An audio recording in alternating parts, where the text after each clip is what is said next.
1 फरवरी 2026 यानी कि कल का दिन भारत के यूनियन बजट में काफी खास था। सोना और चांदी दोनों की ही कीमतों में अचानक और काफी तेजी से गिरावट दर्ज की गई। ये गिरावट इतनी बड़ी थी कि जितने भी इन्वेस्टर्स हैं उनके बीच में खलबली मच गई। सोना हजारों रुपए प्रति 10 ग्राम सस्ता हो गया, जबकि चांदी में प्रति किलो बड़ी गिरावट दर्ज की गई। हाल के महीनों में दोनों ही जो धातुएं हैं उनमें रिकॉर्ड ऊंचाई पर पहुंच चुका था। इसीलिए यह करेक्शन काफी तेज और अचानक माना जा रहा है। अब सवाल उठता है कि ये ट्रेंडिंग क्यों है, कीमतें इतनी तेजी से क्यों गिरी। तो आज के इस वीडियो में हम इन्हीं क्वेश्चंस के आंसर्स को ढूंढने की कोशिश करेंगे। Hello and welcome viewers. तो सोने और चांदी के प्राइस में जो तेजी से गिरावट देखने के लिए मिली, उसका सबसे पहला रीजन है प्रॉफिट बुकिंग। जब प्राइस कॉन्टिन्यूअसली ऊपर जाते हैं तो बड़े इन्वेस्टर्स अपना प्रॉफिट सिक्योर करने के लिए सेलिंग स्टार्ट कर देते हैं। बजट जैसे बड़े इकोनॉमिक इवेंट से पहले लोग कम रिस्क करना चाहते हैं, इसीलिए हैवी सेलिंग हुई और प्राइस गिर गए। दूसरा रीजन है ग्लोबल फैक्टर्स।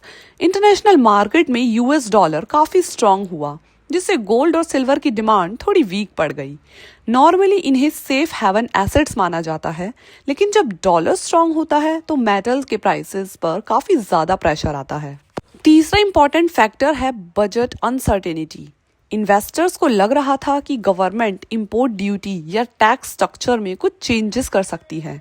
इसी अनसर्टेनिटी की वजह से मार्केट में वॉलेटिलिटी बढ़ गई और लोगों ने पहले से ही अपनी पोजीशंस को सेल कर दिया। अब सबसे बड़ा सवाल आता है कि क्या इस गिरावट का मतलब इकोनॉमिक क्रैश हो सकता है?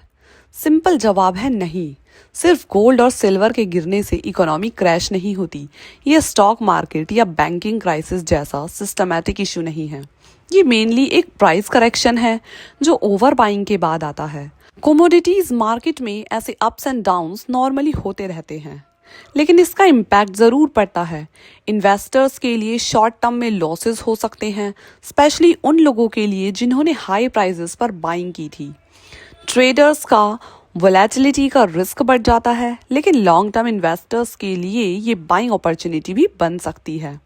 कॉमन लोगों के लिए ज्वेलरी खरीदना थोड़ा सस्ता हो सकता है, जो शादी सीजन या फेस्टिव डिमांड्स को बूस्ट करेगा।